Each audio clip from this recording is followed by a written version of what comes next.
जय हिंद। मेरे YouTube channel Bihari Balaji class में आप सभी का स्वागत है। पिछले वीडियो में देखा था आपने अभिलेख के बारे में, निजी अभिलेख, सरकारी अभिलेख, शिलालेख, स्तंभ लेख, गुहा लेख के बारे में, और आज आप देखेंगे शिलालेख के बारे में। चूंकि आप पिछले वीडियो में आपने देख लिया था निजी अभिलेख क्या है और सरकारी अभिलेख क्या है, तो आज आप देखेंगे शिलालेख के बारे में। तो चलिए फिर देखते हैं।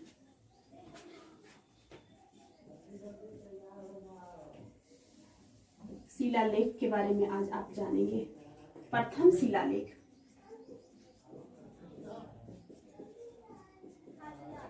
प्रथम शिलालेख।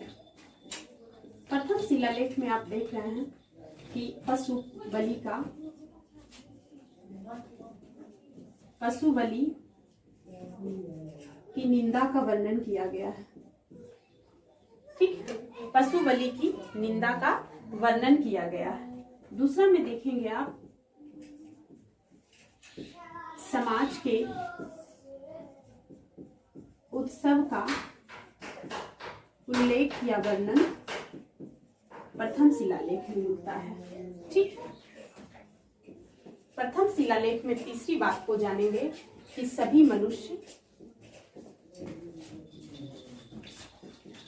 मनुष्य मेरी संतान है। ठीक है, क्या देखा आपने? प्रथम शिलालेख में पशु बलि की निंदा का वर्णन किया गया है, समाज के उत्सव का उल्लेख मिलता है, सभी मनुष्य मेरी संतान है, इस बात को प्रथम शिलालेख में इसका उल्लेख मिलता है। अब दूसरी शिलालेख में देखेंगे। दूसरी शिलालेख में देखेंगे कि मनुष्य और पशु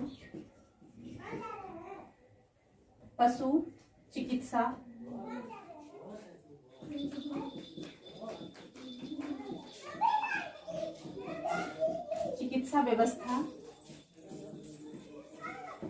का वर्णन है। ठीक है, और दूसरा में आप क्या देखेंगे? चेर, चोल, पांड्य,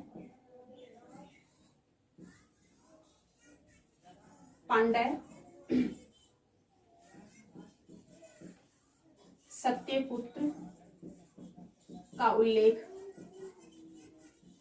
उल्लेख इसी में मिलता है। और क्या देखते हैं दूसरा शिलालेख में कि लोक कल्याणकारी,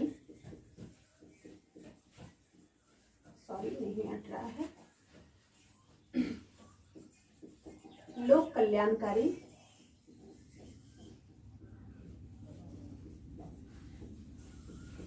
कार्य का वर्णन है।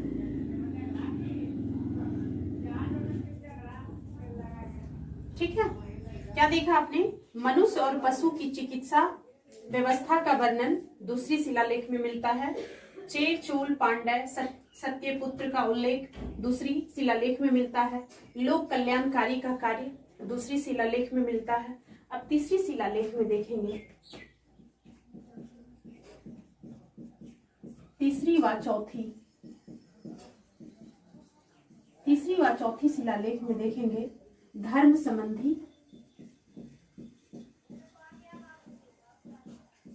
संबंधी का वर्णन किसमें मिलता है? तीसरी शिलालेख में। महामात्रों को 5 वर्ष प्रति 5 वर्ष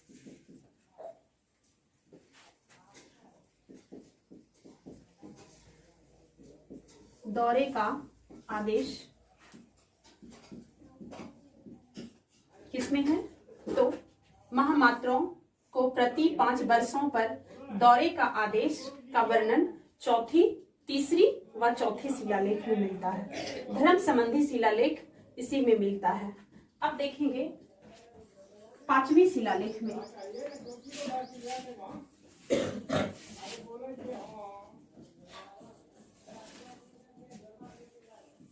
5वीं शिलालेख में देखेंगे आप धर्म महामात्रों, धर्म महामात्रों की नियुक्ति के संकेत का उल्लेख इसी में मिलता है। समाज तथा वर्ण व्यवस्था, समाज तथा वर्ण व्यवस्था का उल्लेख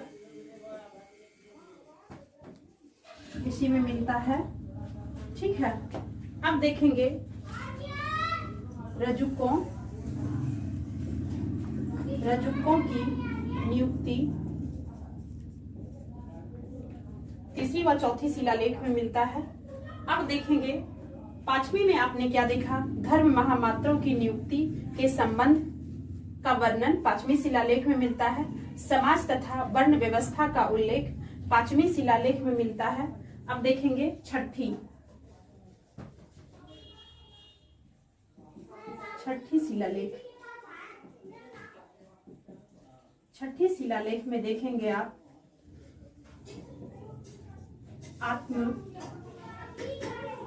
आत्म संयम की शिक्षा इसी में मिलती है, छठी शिलालेख में। और अब देखेंगे 7वां व 8वां।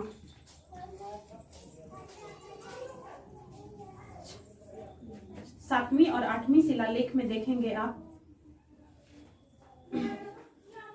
अशोक,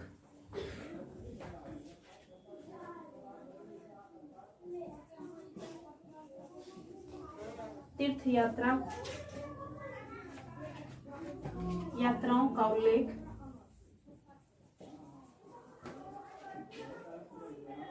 उल्लेख का वर्णन इसी में देखेंगे। 9वीं शिलालेख में आप क्या देखेंगे, 9वां शिलालेख के बारे में आप देखेंगे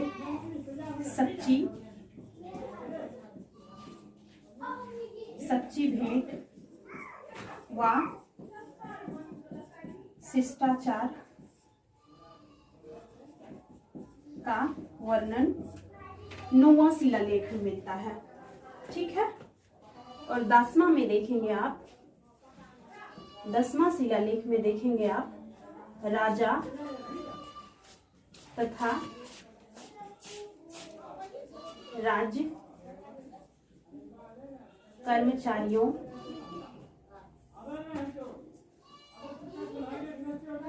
की सदा प्रजा के हित की चिंता।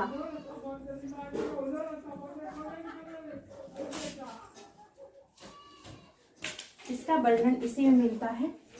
11वीं शिलालेख में देखेंगे,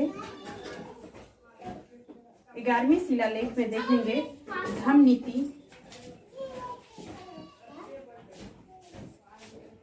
नीति की व्याख्या एवं विशेषता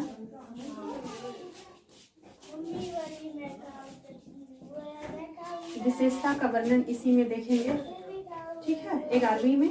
और 12वां में देखेंगे, 12वां शिलालेख में देखेंगे आप स्त्री महामात्रों की नियुक्ति। 12वां में देखेंगे, और क्या देखेंगे 12वां में, सभी विचारों एवं सत्कारों के सम्मान के बारे में। ठीक है, 13वां में आप देखेंगे, 13वां में देखेंगे कलिंग युद्ध का वर्णन। ठीक है, पांच यूनानी शासकों के नाम का वर्णन 13वां में ही मिलता है। ठीक है,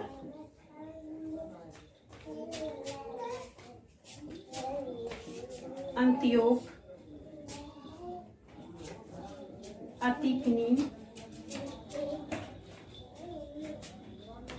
तुरमय,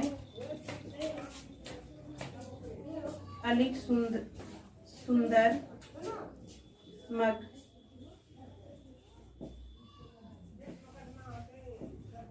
आठवीं राज्यों का उल्लेख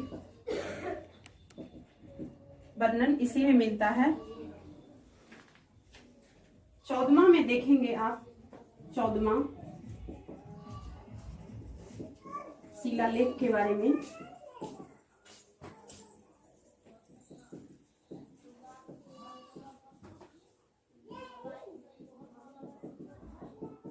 लोगों की धार्मिक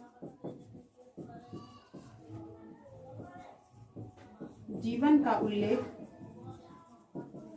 इसी में मिलता है। 14वां शिलालेख में क्या देखा आपने? शिलालेख के बारे में आज देखा, और शिलालेख के बारे में पूरी जानकारी आज हमने दिया। 14 शिलालेख के बारे में इस बोर्ड पे एक्सप्लेन किया गया है। देख लीजिए शिलालेख। प्रथम शिलालेख में आपने क्या देखा? पशु बलि की निंदा के बारे में बताया गया है प्रथम शिलालेख में। समाज के उत्सव का उल्लेख के बारे में प्रथम शिलालेख में बताया गया है। सभी मनुष्य मेरी संतान है, इसका वह उल्लेख प्रथम शिलालेख में ही मिलता है। दूसरा में आपने क्या देखा? दूसरी शिलालेख में मनुष्य और पशु की चिकित्सा व्यवस्था का वर्णन दूसरी शिलालेख में मिलता है। चेर, चोल, पांड्य, सत्यपुत्र का उल्लेख दूसरी शिलालेख में मिलता है। लोक कल्याणकारी कार्य दूसरी शिलालेख में इसका वर्णन मिलता है। ठीक है, तीसरी व चौथी शिलालेख में आपने क्या देखा? धर्म संबंधी उल्लेख तीसरी व चौथी शिलालेख में मिलता है। महामात्रों के प्रति 5 वर्ष दौरे का आदेश दूसरी शिलालेख में ही इसका वर्णन मिलता है। रजुकों की नियुक्ति का वर्णन दूसरी शिलालेख में ही मिलता है, तीसरी व चौथी शिलालेख में ही मिलता है। 5वीं शिलालेख में आपने क्या देखा? धर्म महामात्रों की नियुक्ति के संकेत के बारे में 5वीं शिलालेख में ही इसका वर्णन मिलता है। समाज तथा वर्ण व्यवस्था का उल्लेख 5वीं शिलालेख में ही मिलता है। 6ठे शिलालेख में आपने क्या देखा? आत्म संयम की शिक्षा का वर्णन 6ठी शिलालेख में ही मिलता है। और आपने क्या देखा? 7वां में देखा अशोक के तीर्थ यात्राओं के बारे में उल्लेख जो किया गया है वो 7वीं शिलालेख में ही किया गया है। 8वीं शिलालेख में आपने क्या 7वीं और 8वीं में इसका उल्लेख मिलता है। 9वां शिलालेख में आपने क्या देखा कि सच्ची भेंट व शिष्टाचार का वर्णन 9वां शिलालेख में ही मिलता है। 10वां शिलालेख में आपने क्या देखा? राजा व राज्य के कर्मचारियों की चिंता करना, उसके बारे में सोचना समझना, ये 10वीं शिलालेख में ही दिया गया है। 11वीं शिलालेख में आपने क्या देखा? 11वीं शिलालेख में देखा आपने धर्म नीति की व्याख्या एवं विशेषता का वर्णन 11वीं शिलालेख में दिया गया है। 12वीं शिलालेख में आपने क्या देखा? स्त्री महापात्रों की नियुक्ति का वर्णन 12वीं शिलालेख में देखा गया है। ठीक है, सभी विचारों एवं सत्कारों की सम्मान की उल्लेख 12वीं शिलालेख में ही देखा गया है। 13वीं शिलालेख में आपने क्या देखा? कलिंग युद्ध का वर्णन 13वीं शिलालेख में दिया गया है। शासकों के नाम अंत्योक, अतिकनी, तुरमय, अलिक सुंदर, मग। 8वीं राज्यों का उल्लेख का वर्णन भी आपका 13वीं शिलालेख में मिलता है। 14वीं शिलालेख में आपने क्या देखा? 14वीं शिलालेख में लोग की धार्मिक जीवन का उल्लेख अभिलेखों में मिलता है, सॉरी शिलालेख में मिलता है। 14वीं शिलालेख में किस चीज का वर्णन मिलता है? लोगों की धार्मिक जीवन का वर्णन 14वीं शिलालेख में मिलता है। और आपने आज इस टॉपिक को देखा और इस टॉपिक को हम यहीं पे विराम देते हैं। पिछले वीडियो में आपने अभिलेख के बारे में देखा और आज आपने शिलालेख के बारे में देखा। चूंकि आप पिछले वीडियो में नीति शिलालेख, सरकारी शिलालेख को देखा और आज आपने शिलालेख के बारे में देखा। कल आप देखेंगे, कल न्यू स्तंभ शिलालेख के बारे में बताएंगे, उसके बाद फिर गुहा शिलालेख के बारे में बताएंगे। तब तक मेरे चैनल को सब्सक्राइब कर दीजिए, वीडियो को लाइक कर दीजिए, क्योंकि हमें इन दोनों से मोटिवेशन मिलता है और मेहनत करने में भी मन लगता है। ठीक है, और अगर इस टॉपिक में आपको कुछ अच्छा लगता है तो आप इसे नोट डाउन कर लीजिए। चलिए फिर अगले वीडियो में मिलते हैं, तब तक के लिए धन्यवाद।